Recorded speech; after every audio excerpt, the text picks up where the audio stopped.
Friends, अस्सलाम वालेकुम। तो कैसे हैं आप सब? होप कि जैसे भी हो बहुत अच्छे हो। दोस्तों, चलते हैं आज की कहानी की तरफ। आज की कहानी हमारे साथ जिन्होंने शेयर की है उन्होंने अपना नाम नहीं बताया, तो देर न करते हुए कहानी शुरू करते हैं। ज़िंदगी में हमारे साथ बहुत कुछ अच्छा गुजरता है और बहुत बार बुरा, और कई किस्से तो इतने भयानक हो जाते हैं कि जिन्हें हम चाह कर भी भूल नहीं पाते। ऐसा ही कुछ हुआ अक्षय के साथ। ये कहानी है अक्षय की, जिसकी एक दिन आखिरी ट्रेन मिस हो गई और उसे मजबूरन एक बस से जाना पड़ा। बस का ये सफ़र कुछ ऐसा रहा कि वो कभी ये सफ़र भुला ना पाया। दिसंबर का महीना था, रात के तकरीबन 9 बज रहे थे। अक्षय भागते हुए रेलवे स्टेशन की तरफ बढ़ रहा था। आज ऑफिस में एक खास मीटिंग की वजह से वो काफ़ी लेट हो चुका था और उसे यही डर था कि कहीं उसकी ट्रेन मिस ना हो जाए। वो भागते हुए स्टेशन में दाखिल होता है, लेकिन तब तक ट्रेन जा चुकी थी और अगली ट्रेन तकरीबन 3 घंटे बाद की थी। अक्षय स्टेशन पे खड़ा यही सोच रहा था कि अब वो क्या करे और क्या नहीं। तभी उसके पास एक शख्स आया और पूछने लगा, भाई साहब क्या हुआ, इतने परेशान क्यों खड़े हो? अक्षय ने उस शख्स की ओर देखा और कहा, अरे भाई क्या बताऊं, मेरी ट्रेन मिस हो गई और अगली ट्रेन 3 घंटे बाद की है। अब कैसे जाऊं घर, मुझे तो कुछ समझ ही नहीं आ रहा। वो शख्स थोड़ी देर सोचता है और कहता है कि तुम बस से क्यों नहीं चले जाते? यहीं बगल में एक मेन सड़क के पास यही बस स्टॉप है, वहाँ से कोई ना कोई बस तुम्हें मिल ही जाएगी। अक्षय घड़ी की तरफ देखता है और सोचता है कि 3 घंटे इंतज़ार करने से अच्छा बस से ही चला जाता। उस शख्स को थैंक्स कहकर उस रेलवे स्टेशन से निकलकर बस स्टॉप की तरफ रवाना हो जाता है। अंधेरा काफ़ी हो चुका था और आसपास का इलाका थोड़ा जंगल का था, जिसकी वजह से अक्षय को थोड़ा डर लगने लगा। वो तेज़ी से कदम बढ़ाते हुए आगे चलता रहा। कुछ वक्त के बाद उसे वो बस स्टॉप मिला और वो वहाँ खड़ा होकर बस का इंतज़ार करने लगा। पूरी सड़क सुनसान पड़ी थी, दूर दूर तक कोई नहीं था। ऊपर से धुंध होने की वजह से कुछ साफ साफ दिख नहीं रहा था। अक्षय बस यही दुआ कर रहा था कि जल्दी से बस आए और वो अपने घर पहुंच जाए। कुछ वक्त गुजरने के बाद अक्षय को हॉर्न की आवाज़ आई और एक बस अक्षय के सामने आकर रुकी। अक्षय फटाफट बस के अंदर चढ़ा और वहीं खड़े कंडक्टर से पूछने लगा, क्या ये बस रामनगर जाएगी? कंडक्टर कुछ ना बोला, बस हाँ में सिर हिलाकर अक्षय को सीट पर बैठने का इशारा करने लगा। जैसे ही अक्षय सीट पर बैठा कि एक जोर के झटके से बस चालू हो गई और तेजी से आगे बढ़ने लगी। अक्षय एकदम से बोला, अरे ड्राइवर को बोलो जरा आराम से चलाए, घर जाना है, स्वर्ग नहीं। तभी अक्षय की सीट के पीछे बैठा एक आदमी बोला, ये स्वर्ग नहीं नर्क जाएगी। अक्षय मुड़कर उस शख्स को देखने लगा जो बस चुपचाप खिड़की से बाहर की ओर देख रहा था। अक्षय दिल ही दिल में सोचने लगा, बड़ा अजीब इंसान है, और फिर हेडफोन लगाकर गाने सुनने लगा। गाने सुनते सुनते कब उसकी आंख लग गई उसे पता ही न चला। कुछ वक्त गुजरने के बाद एक झटके से उसकी नींद खुली, जैसे बस तेजी से किसी स्पीड ब्रेकर के ऊपर से गुजरी हो। अक्षय ने बाहर देखा, वो बस तेजी से आगे बढ़ रही थी।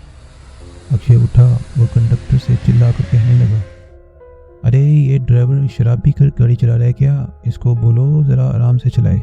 और फिर अक्षय बैठ गया, लेकिन कंडक्टर का कोई जवाब ना आया। वो अक्षय को देखते हुए धीरे धीरे उसकी तरफ बढ़ने लगा। अक्षय के मन में बहुत से ख्याल घूमने लगे कि कहीं उसने ज़्यादा तो नहीं बोल दिया, कहीं कंडक्टर को गुस्सा तो नहीं आ गया, और कहीं उसने मुझे यहीं उतार दिया तो। जब कंडक्टर अक्षय की सीट के पास पहुंचा और बोला, टिकट कटवाओ, अक्षय ने चैन की सांस ली और जेब से पैसे निकालते हुए उस कंडक्टर को दिए, जिस पर कंडक्टर ने पैसे काटते हुए उसे एक टिकट पकड़ाई, जिसे अक्षय ने जेब में रख लिया। फिर वो कंडक्टर बाकी सवारियों की टिकट काटने लगा। अक्षय खिड़की से बाहर की ओर देखने लगा। वो बस एक जंगल के कच्चे रास्ते से जा रही थी। अरे ये कौन सा रास्ता है? कहीं ये ड्राइवर गलत रास्ते से तो नहीं जा रहा? अक्षय मन ही मन में ये सोचने लगा और बस कंडक्टर से पूछने के लिए जैसे ही वो पीछे मुड़ा तो जो उसने देखा उससे वो एकदम से चौंक गया। सारे मुसाफिर और वो बस कंडक्टर खड़े होकर बस एक नज़र से अक्षय को देख रहे थे। अक्षय को कुछ समझ नहीं आ रहा था कि वो उसकी तरफ ऐसे क्यों देख रहे हैं। अक्षय खड़ा हुआ कि तभी बस की लाइट्स बंद हो गई।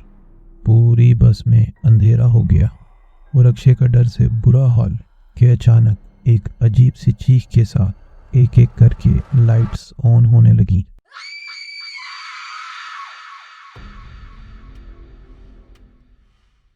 सबसे पहले आगे की लाइट, फिर जहां अक्षय खड़ा था वहां की लाइट, और फिर आखिरी लाइट जहां वो बस कंडक्टर और मुसाफिर खड़े थे।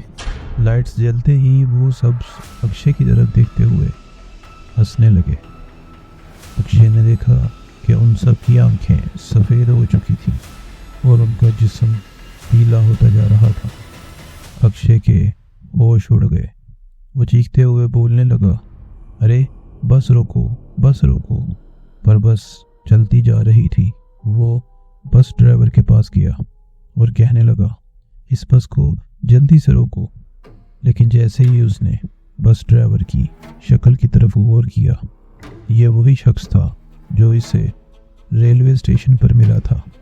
वो ड्राइवर खड़ा हुआ और अक्षय की ओर बढ़ने लगा। अब वो बस अपने आप चलती जा रही थी। अक्षय को ये सोचने में ज़्यादा वक्त ना लगा कि ये बस एक भूतिया बस है और वो इसमें फंस चुका है। अक्षय अपने कदम पीछे की ओर बढ़ाने लगा। वो ड्राइवर, बस कंडक्टर और सवारियां अक्षय की तरफ बढ़ रही थी। अक्षय यही सोच रहा था कि अब वो क्या करे और कैसे बचे इनसे। तभी अक्षय ने बस से कूदने का फैसला किया और ऊपर वाले का नाम लेकर वो गेट से बाहर कूद गया।